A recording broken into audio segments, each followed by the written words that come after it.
really understand your brand. Who does your brand resonate with? If you can't tell that story about your brand and get passionate about what your brand is and what it means to people, how can you expect an influencer to follow that and express it to their audience, right? And that translates through detailed briefing, allowing space for some magic as well, but you've got to be the representation or the bottled representation of that feeling, that energy behind your brand. Start from like, who do you want to be in 6 months from now? And like in this campaign, like what do you want to be able to go to your investors, your boss, your whoever, and say you did at the end of it? And then I like to work backwards from there. Like, do we want to get written up in glossy? Do we want to have the most sales? Like, do we want to like keep steady conversion? I don't know. I think start from like what you want at the end and what you're trying to accomplish, because influencer and all of its faculties can do kind of anything, and it's just sort of like up to you to pick. Obviously, we see who you guys are on the side, but I like to ask this question a little bit more. We know what your title says, but what do you actually do? Right. That's where I want to go. So I'll start with love, Kirby, and go into here to Jon. Yeah, I do a lot of things. I think I wear a lot of hats in this world, like we all do. I think in general, my job is to figure out cool things we want to do and who we want to do them with, and then execute it hopefully really, really well so I can tell my boss we like did cool things. But I think it's setting cool objectives at the top, like not just performance metrics that are meaningful to your bottom line, but also things that make me feel like what we did was well received by customers and by publications and by my colleagues. I like when my colleagues, even outside of my industry, feel jealous of the work I came up with. And that's that kind of chasing the cool factor. Jon? Yeah, I lead the sales team over at Aspire, and we're an A to Z influencer platform alongside managed services. But I think for the context of this room is I have dozens of conversations with brands, not unlike you guys, asking me for best practices, asking me for what's working in the influencer space, basically raising a white flag and saying, what can I do next that isn't redundant right now?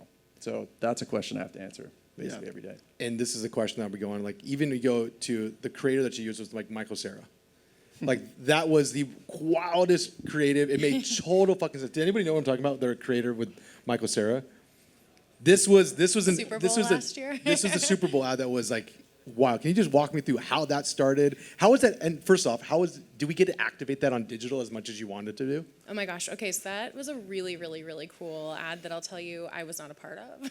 So I'm like just really sorry. Can we get that person on here, please? I'm just like, yeah, 100%. I'm just so sorry. It's actually part of why I wanted to join the team though, because CeraVe does amazing work like that. I think that one of the hallmarks of the places I go, and I think was also true of that ad, is like, where is there a cool idea? And then from that, how do we keep like building on the cool idea? So, and that's definitely the conversations I've heard around that was like, really, how do we continue to show up unexpectedly? You know, I don't know that like the product is necessarily like an unexpected product, and that's why we show up so unexpectedly. And I think Michael Cera was really fun. I think it was also a little bit of, at the time, celebrity, you know, lines coming out a lot. And I think it was a little bit of a like, not here, we're like legit, we're coming from dermatologists, not, no offense to him, but like not like Brad Pitt's like bathroom. So I think that that was also a little bit of the insight that came to life there.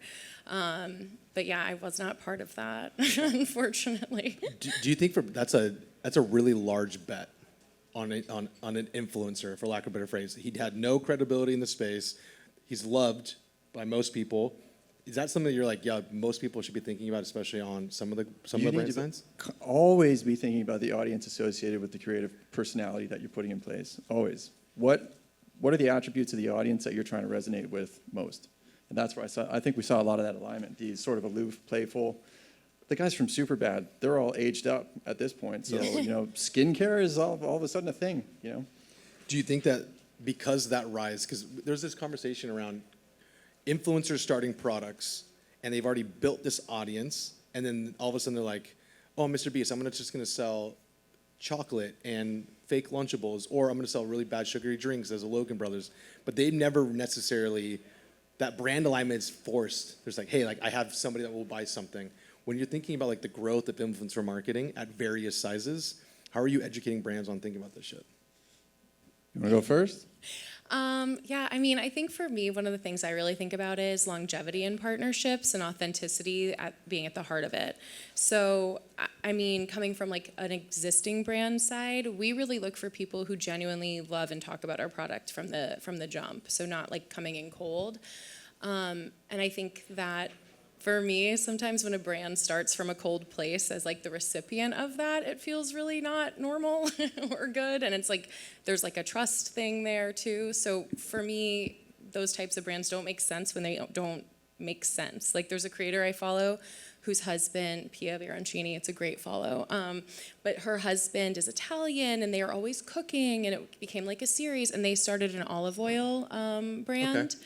And it's like, that makes a lot of sense to me. They were constantly bringing back like these like just like jugs of olive oil from their trips to Italy and da da da, and so it made sense. But yeah, I don't know if like a chocolate bar, because you like, or like people eat chocolate, is like a thing for me. And I think that that's kind of, as a marketer, I think about authenticity. So it's like, as a brand creator, you should be thinking about it too. Like, does this make sense? Yeah, and to add to that, I would say continuity is a huge part of it too. Like brand continuity, personality continuity between the actual creator and the brand itself. I don't know if we show enough appreciation to the fact that it stops people in their tracks when there is no continuity whatsoever between the creator and the brand that they're all of a sudden propagating. It stops everyone, and that lack of authenticity, immediately you're just like, ew. Like, how did I get here? This is weird. Now I'm being sold to by somebody that I've invested in for sometimes years, and you've digested their content, and you've been a fan, you've liked, shared, you like, know, and trust them, or know, like, and trust them. All of a sudden, it's like, try my toothpaste. And we're like, yeah, you're sold out.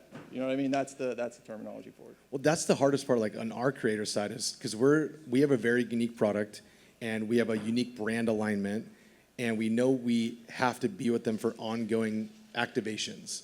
Like, we need them to be posting, and we need to be tracking ongoing. Mm-hmm. And I think my first question is for you guys is, when you're going to recruit a set of creators, not brand ambassadors, I'm like, you are a creator, you're not my ambassador, you're creating for me, I need you to be linking and tagging because I need to actually show to the boss how much revenue I'm driving from it. Can you start me through the initial creation or like the ideation of who we want, and then the go live moment into the reporting side? It's a long question, but I want to hear all of it. And I'm like trying to like capture all of the elements of this. Yeah. I mean, I think the first thing for me is when you're saying you're not an ambassador, you're a creator. For me, I think that like the word influencer keeps shifting and changing, but at the end of the day, it really means like people that you want to promote your brand and influence people to purchase from. And I think in that way, it's just really important that everyone in a way has an ambassador like heart. So I think from even selecting people, like I don't pick randos. I spend a lot of time, like my phone, I have it set to like 7 hours a day on social. I'm locked out by like 8 a.m. Like I'm like embarrassingly locked out. So I spend a lot of time manually combing through and like finding people who I feel natural to the brand, sort of what you were just saying and what we were talking about this a little last night. I call this like the inception effect, that like people can kind of feel when it's forced and they're like, get out of my like place. And so for me, that's like kind of how I start. And so everyone that I'm selecting to work with, overwhelmingly everyone, it's like 90%, sometimes you get a filler, but like for the most part, everyone really has to feel like they yeah. And then from there, I think it's about giving those people the space to talk the way that they want to, because that's why you liked them and selected them in the first place. And I sometimes find myself in rooms where we're like really excited about an idea and like phase 1 and tier 2 and this is how we'll, but it kind of doesn't take into account the partner on the other side of the wall or on the other side of the phone. And like that's the whole value and why we're paying them. So I think open briefs is really important to me, regardless of like who you are. What's a must in the brief that you're like non-negotiable? You have to do this. How you pronounce a brand name, which is CeraVe. Okay. But like I've had that at a lot of brands actually that I've worked for, where then like they can't get the brand name right, and I'm like, come on guys, we can do this. Like, it's all I need, you know? So yeah, the brand name correct is important. I've worked in beauty for a really long time, and I think also like application feels important to me. You'd be surprised how easy you think like applying lotion is, for example, and it's like, it's not apparently. Sometimes you're like, that was a lot, Robin, for like your hands. Like, you're like, that's a lot. But yeah, I think though at the end of the day, like, I probably put on too much face cream, and it's like, if I were an influencer, that would be my hallmark. So just like, let me be me. Like, Yeah. and then I think for reporting, one of the things that's interesting and I feel really excited about in this field is that there's not really, I don't really know that I think there's any one right way to report on the performance of your campaign. Obviously, there are things that are important to your leadership that I think you should report on so they keep trusting you and feel excited about the work you're doing and keep investing in what you're doing. But I also think that there are a lot of things that are hard to report on. A lot of our tools are, you know, a little behind what is future facing. They're reporting what was like cool and important 6 months ago, a year ago. So I kind of like to save space and pick out something that feels like a secondary metric, like cool factor. And I like to report on that too. So you have your classic stuff like engagement, click-through rate, or, you know, cost per click, that kind of thing. And I partner with my media team really closely to make sure that our content's effective in media placement. But I also like to save a little space for like magic and things that can't be measured. Cool. John, you see a lot of brands that are trying to build out that program? Yeah, I do, all the time. And I think, you know, a lot of alignment with everything Kirby's saying here, obviously. But I think the one thing that we always have to be cognizant of is the wow factor, the magic factor is all about leveraging the human connection as much as possible. And that takes shape in how you reach out to creators. You're not sending out spray and pray messaging that's just like, join my campaign, you're awesome, represent my jewelry line. Like, say something interesting. You're investing in these people. You have to show that you're investing in the partnership, because you need them to be invested in the partnership just as much as you are. And that level of authenticity starts with you, not with them and their audience. Like, you have to show them the way in a lot of that.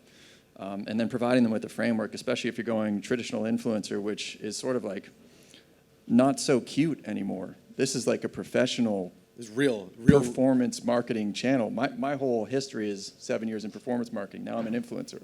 There's a reason for that. You know what I mean? And So on that note, when you Yeah. start talking, Kirby has a lot of feelings. She has a lot of emotion. And she's like, I want to report on the things that are secondary, tertiary, and emotionally based. Yep. I would be fired so fucking fast if I said, well, the impressions were great. And you'd be like, cool, how much money did I just spend on that creator? When you're talking to them, like, there is a performance element that has to be Right. driven to it. How do you get someone like Kirby or other people that are similar in the sense going, okay, but how can I report on this? How can I make sure that I can Right. tell So someone when the to make money? CEO and the CMO jump on the line and say, "Show me the money. 100%. How many dollars do I give you?" And how many? 100%. So this is always a very interesting conversation. It always starts with, "What are you doing top of funnel? Explain to me what you're doing top of funnel. How are you generating interest? What are those creatives like? Is that sufficient creative to run through paid as well? Are you leveraging high performance creatives or content in your paid channels? Is any of that happening? Because if no, then we need to start at square one. This is a 0 to 1 build. This is not a give John a bunch of creative direction or sign up on the SaaS platform or sign a managed services agreement. This is like, we now need to educate you and show you how to take advantage of this ecosystem before it starts delivering for you. Well, because a lot of people think influencers doesn't live in the performance or revenue driving category. Right. They're like, we have our influencer, we have our paid media, and we have our retention. Right. But when in reality, like, the influencer is just like this all the way through now, and more so than ever, because I have to run whitelisting through all of our accounts. And if we aren't running whitelisting, then we're losing way more expensive CPMs. Right. Everybody familiar with whitelisting? Okay, this is the room for it. Thank you. So if I don't have that, like, my CPMs are done. We're even in more of a unique space where, like, if I don't run through whitelisting, I will lose pages and accounts because of THC CBD. Yep. So I have to have creators that are on brand, consistent, and more importantly, super trustworthy. How do you get people over this? Because whitelisting, believe it or not, is pretty new to some people that don't get, this creator has been with us, we trust them, and now I actually want them to potentially be a percentage of spend bonus. Right. Is this the new wave that's coming? Because I think it is. I think it's still some new. 100%. Yeah, it is. I mean, like I said, the influencer space is not so cute anymore. It's a professional channel, and so you also have to educate influencers in terms of what that means. So if this is negotiations up front. So if you're going to get that content in perpetuity, which is usually what we can get through Aspire, it depends. If it's like nano level, it's easier. You go up to macro. Define the numbers, please. For us, we say nano is somewhere between like 1,000, 5,000 followers. You can go all the way up to macro, which is, 5 million plus, 100, maybe 250K to 5 or to a million, somewhere around there. Okay. It's different for every platform because there are back-end metrics that you're looking at, engagement across that audience as well. So The definitions are pretty loose. And we're not saying that like that's important. Like macro do not. It's like content. No, that it's they make. not. You're looking for the signals across 100%. every single influence. So you're looking for the audience engagement. You're looking for historical campaign work. You're looking for brand alignment. You're looking for the magic, right? You're making sure I they just even wanna make magic. know It's your true. brand. At least they can pronounce your brand, right? That's a good start, as we Yeah, covered. that's important. Maybe in the first like 5 to 6 seconds is also yeah. great when Yeah, that happens. yeah. And repeatedly. Yeah. Okay. But I think if you're going traditional influencer into sort of the affiliate space, meaning you're offering them a rev share model, saying you post this and you can take X amount of your conversions, you have to show them how that works. You have to train them. Like I lead a sales team, right? So I can't say here's your quota. I have to say here's your quota and here's how you can get there. Yep. Here's how you can beat it. So you got to do the same thing for these influencers. Give them the framework to succeed and be like, yeah, I know you're used to upfront payments. You're obviously used to product and that's still relevant. But if you really want to move forward with this thing and turn your life into a business, this is the framework you can follow to do that. And I think the influencers are going to get hit the hardest with the tariffs. No one's talking about this. We need to be caring for our creators, guys. We really need to bring them under our wings. I say that partially joking and partially being serious. Here's why. Because you have a lot of brands that believe that giving product to creators is like just enough. And especially if you want them creating ongoing, repeated content, almost like they're on retainer as if you would hire a designer or editor. That's how we believe creators are. They should be ongoing creating nonstop. But if they make a banger of an ad or an incredible organic piece of content, they're not going to get the lift that they think they're going to get ongoing unless I and my team are running behind their account. Mm-hmm. So they need to be open to like, look, I want to have this ongoing posts. I want to make sure that you're paying me a percentage of the overall spend for this ad. That allows everybody to win, and now they're getting paid residuals on a thing that they created maybe months ago. Because as most of us know, any piece of creative that's going to hit, it's like 1/5 of the time it's going to stay for more than a month, and so that way it never stops. Yeah, and you can actually tier it out. So you can have your startup tier, which is X percentage of sales generated by that creator, and if you hit a certain revenue threshold, you graduate to a new tier with a higher percentage point on that rev share. That's nice. So that's a piece of that model that I'm saying you need to try and educate your creators on. Like once they start seeing that, and then you can do a little napkin math for them and be like, here's what you're earning on 50 conversions, here's 150, here's 200, and then here's where you graduate. They're like, oh, okay, I can make X amount of dollars across the year by doing this thing. This is a business now, right? I will say the TikTok has given us like the TikTok creators has brought this a lot further than most people because now they're understanding I can make money, I can continue to post. And I say creators because it's not an influencer that's as important as it once was. I think there are marquee moments to do that, but it's more so how many people that hit the different types of demographics that you're trying to sell into. So one of the final questions before I open it up to the audience is how frequent across your quarter or maybe even the month that you're trying to hit different segments of who might buy the product, and are you separating it maybe by product? Yeah, we're definitely separating it by product, and that's been true for like every company and brand I've worked on. We're definitely separating it by product, and we have our heroes, and then we also have our secondaries. But one of the things for me is that I like to sometimes let those secondary products have their moment too and be surprised by what people are interested in.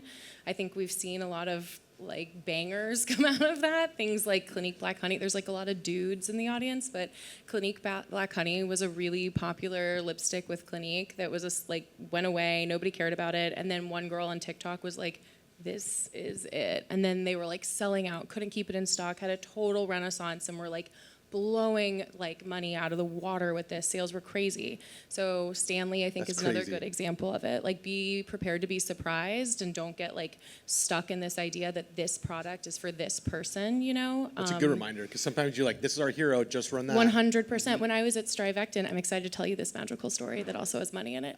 When I was at Strivectin, we had a creator who was constantly talking about one of our secondary products that just really wasn't important to our bottom line or really to our marketing team in a lot of ways, our product team.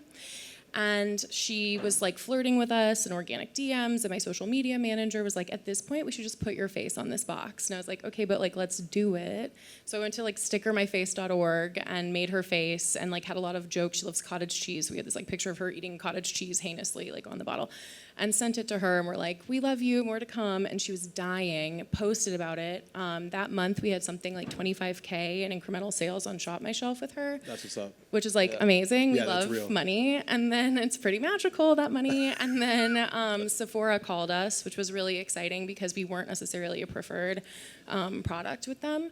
And they were like, what is this product? We need it. Like the buyers were thirsty for it, which was really exciting. And then they self-reported to us about 100K in incremental sales year on year, which is like, we love that. See, that's the special part about knowing and being in the culture. Like Yeah. that shit's magical. 100%. And money print. We love magic is in fact money, but what was really exciting about that too was that I think it helped like reinvigorate some of the faith and influencer with our team. It's a good one. And we kept getting a lot of questions in like boardrooms, like why didn't we do this for one of our hero products? And I'm like, guys, it wouldn't have worked because it just wasn't like it can't come from us. It has to wouldn't have come come from from the people. board. Yeah.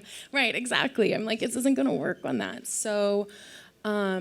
Anyway, so I think for me, like that is the work that I love to do, and that's like how you really can drive sales. Like be flexible enough to like hop into like a little bit of lightning in a bottle. You have to have your always on stuff going too. You can't just like close your eyes and forget. But I like to leave space for those moments because I find them to be the most impactful and powerful across a lot of different KPIs. I love that. I have one final question for you before I open it up. What do you think is like the final advice I'd give for people that are either building their influencer program or wanting to do kind of like the next level in it? Like 0 to 1? I would say 0 to 1, and then we're established 1 to 10. Oh man, I mean, establish like first of all, like really understand your brand. Like really understand your brand. Who does your brand resonate with? If you can't tell that story about your brand and get passionate about what your brand is and what it means to people, how can you expect an influencer to follow that and express it to their audience, right?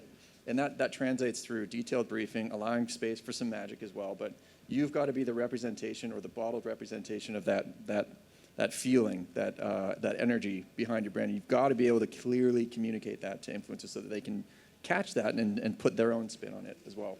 Cool. I mean, I think just start. Yeah. Like honestly, like sometimes I feel like we get really bad paralysis analysis in this space because there's so much you can do. I think just like do something.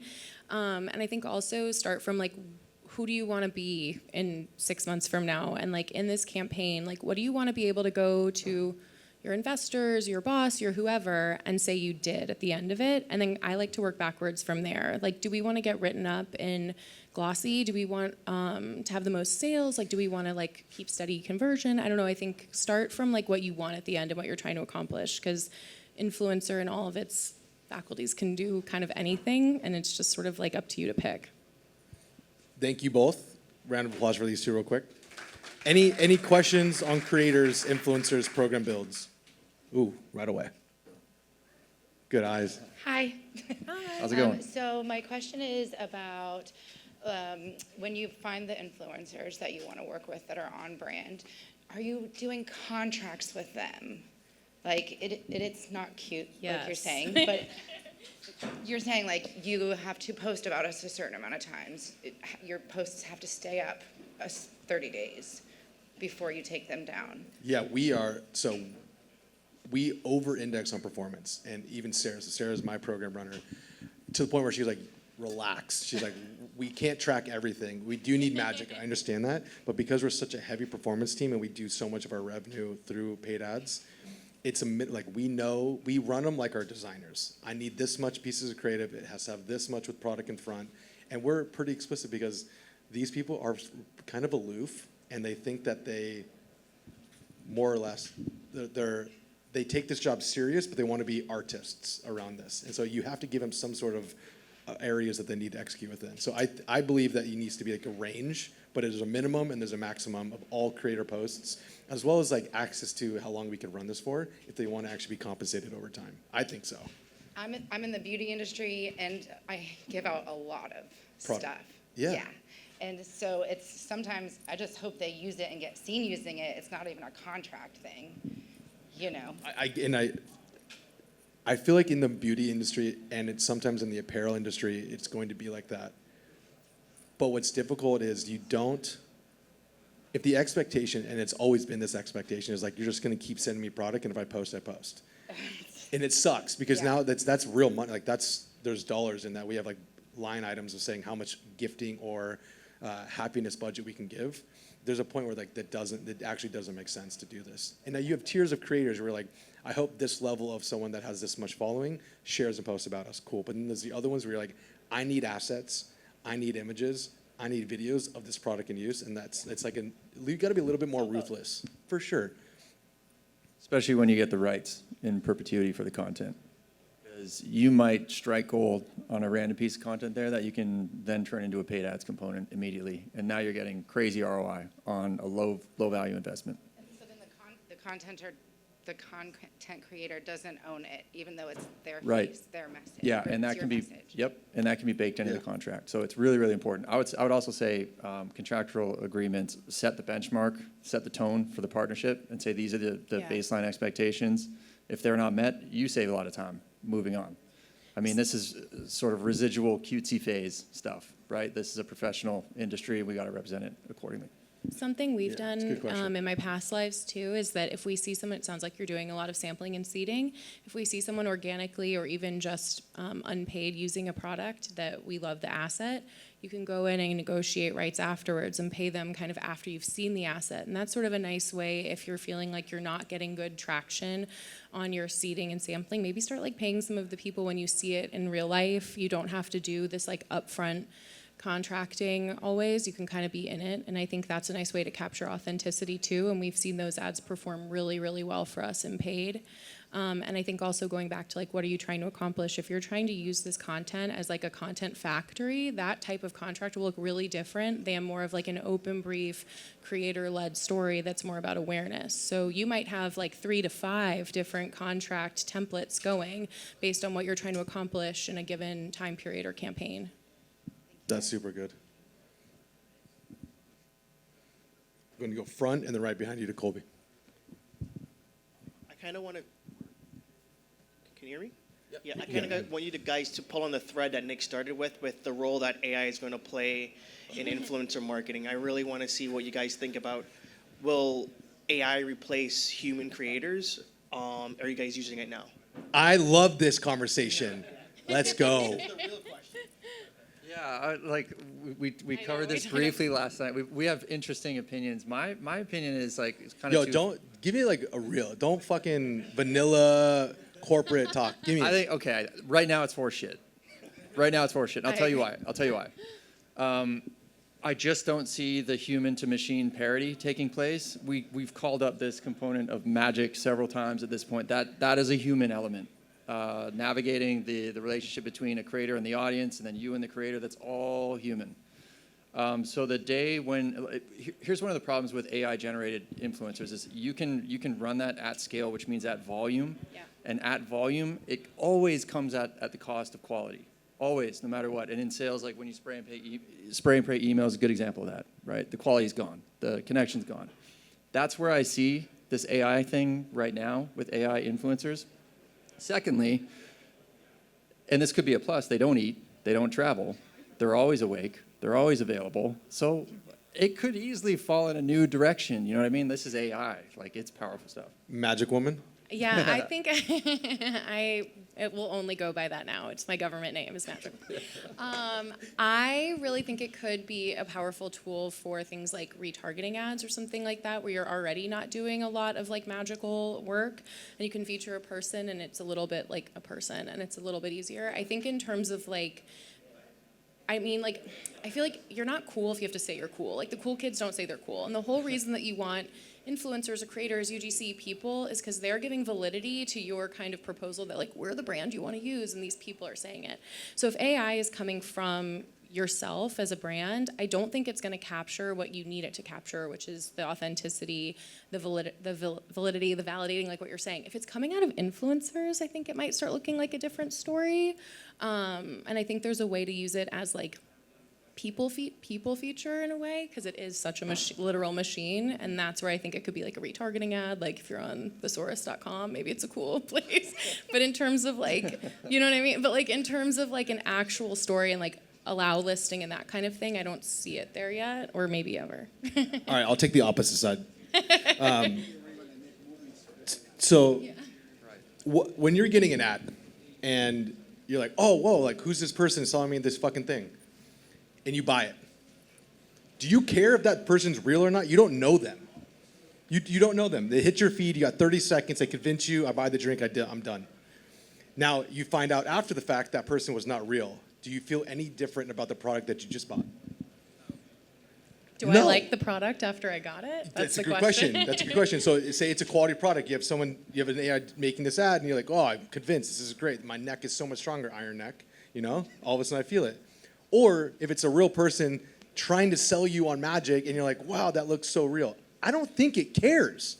I don't think we care. Yeah, so so we're looking at AI from a content creation perspective, but there's also Meta Andromeda right now, which is looking at the downstream effects of content variables and optimizing audience placements based on those variables. Correct. So there could be attributes of buckets of creatives like background, shirt colors, some Sunlight, of the content, car. whatever. It could be anything you could imagine, right? So AI is effectively optimizing the audience that way instead of us trying to optimize the creative for the audience. So targeting, geo-targeting, demographic targeting, that's all kind of out the window at this point. Now it's all like, if you can put thousands of pieces of creatives out there, Andromeda is going to recognize the components and pieces that it sees traditionally offering up those downstream performance, that feedback loop, performance feedback loop, conversions, CPMs, CTRs, whatever you're looking for. It'll start serving that for you. So I guess I'll take it back. AI is a very good thing in this case. Just not necessarily for the content creation piece. I tend to agree with the way you see it too. Is it on still this thought, sir? Is it on this thought still, or new thought? Are we still on AI or a different? Yeah. Okay. Colby, I'll get you right after. Is it different? Okay, go. I think it's a big difference between like Higher? Higher. here, Yeah. like here, There you go. Yes. There you go. deep. I think it's like you have the influencer and you trust the influencer. Maybe it's a micro or it's a macro, micro, macro. So you have a small or bigger. But then when you do the advertising, I think it's a different beast. Meaning like if you're an influencer, I trust you, I follow you, I like your magic, and then maybe I will going to get this. Yeah. But then if I see an ad and it's AI creation and the product comes in and I love the product, I don't care. Mm-hmm. I mean, that's my opinion. I don't know. It's an ecosystem. I feel like there's a place for it. So I don't think we should be like, whoa, I don't want any of that. I think there's a reason for this. I'll tell you what, it's so expensive to advertise on any of these platforms. If I don't necessarily want to go pay another $15,000, $20,000 of creator fees. I'd rather get something that looks as close as I can. She's still going to be a blonde. She's still going to have blue eyes. She's still going to speak the way I want her to speak. And then I want to run those ads. And then I save my budgets for the Michael Ceras of the world and actually drop real budgets on real magic. How about that? And production costs go like shrinking when you do the ad. I know. I mean, the influencer is going to be there, they trust, but then you shrink the cost of production. Yeah, I of see.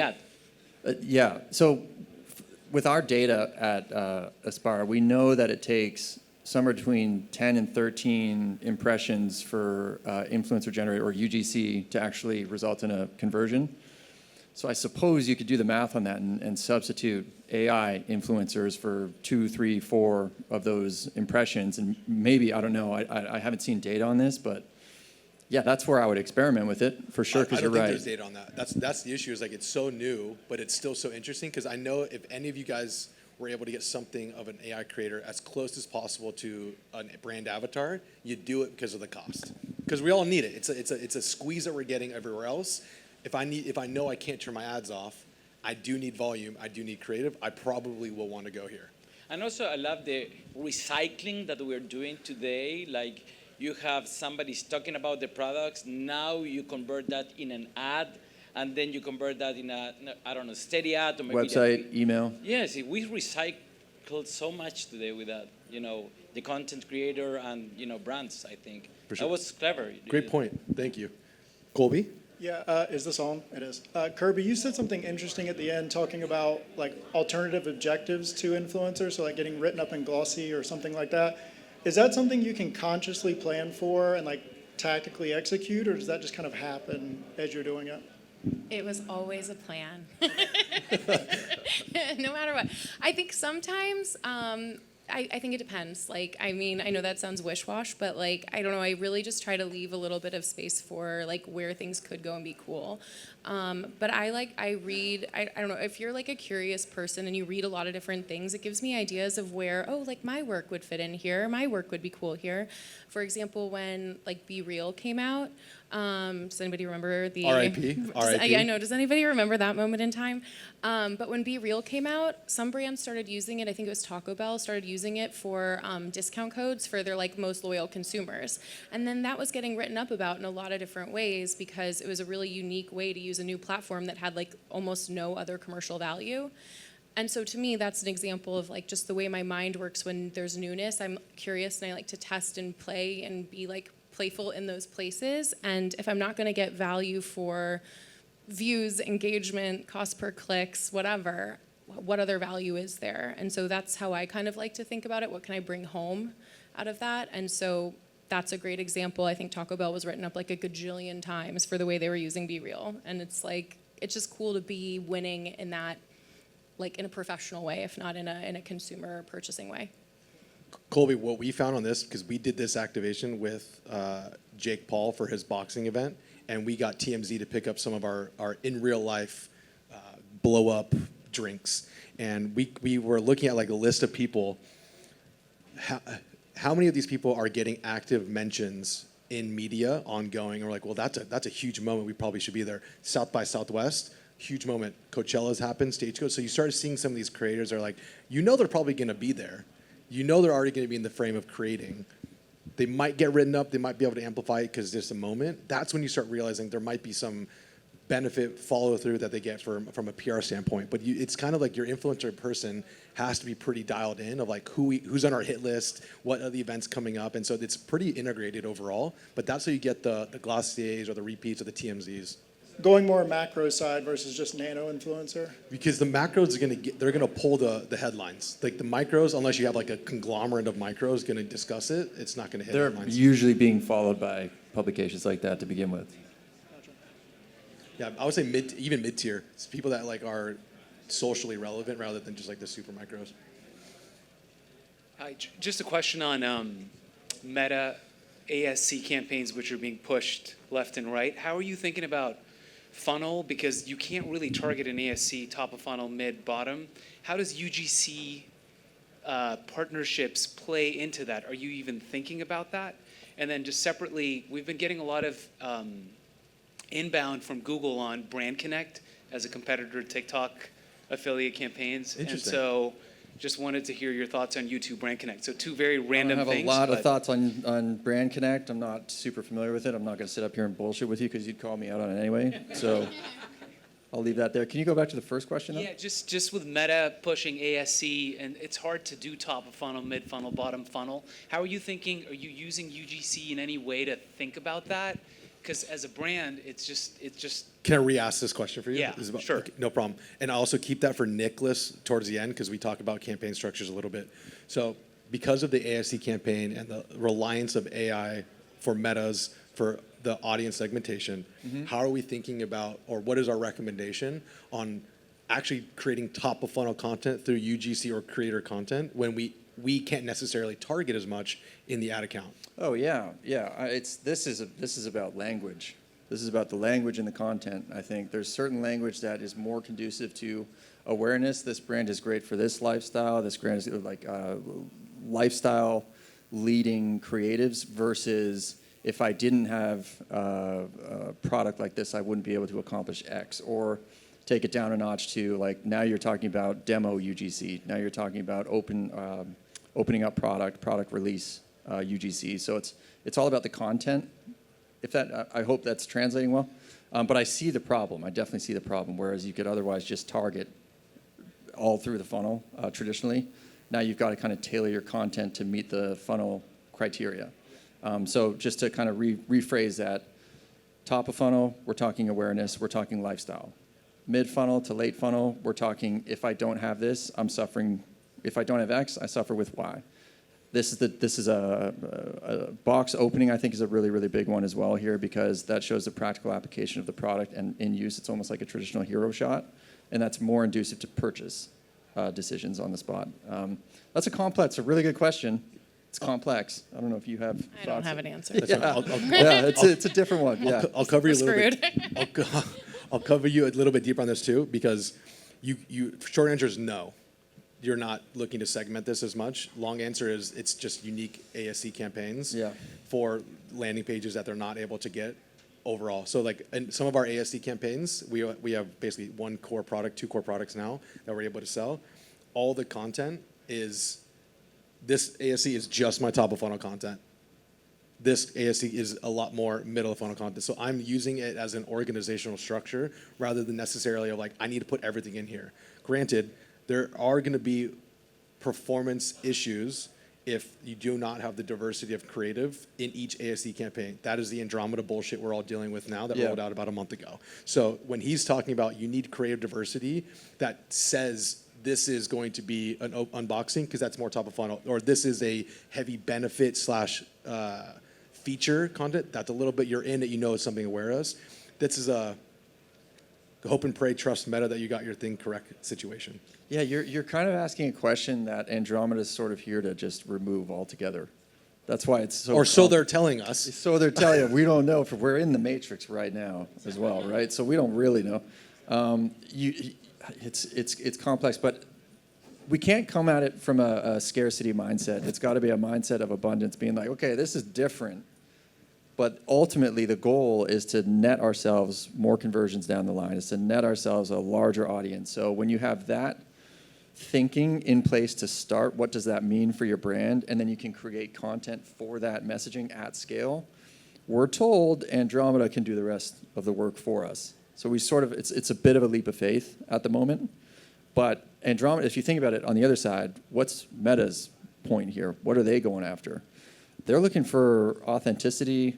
Like if you look at studio created content, like we were saying before, that lacks the magic. That's not good for impressions across Meta. That's not good for conversions across the Meta ecosystem in its entirety. But if we're at scale, high quality UGC content, now we're talking about an ecosystem that people are massively engaging with all through the funnel. So that's the net benefit. That kind of helped me understand it when I was starting to think about, well, why would they do that in the first place? That's kind of why. Jon, Kirby, thank you guys so much for your time. Great questions, Thanks, guys.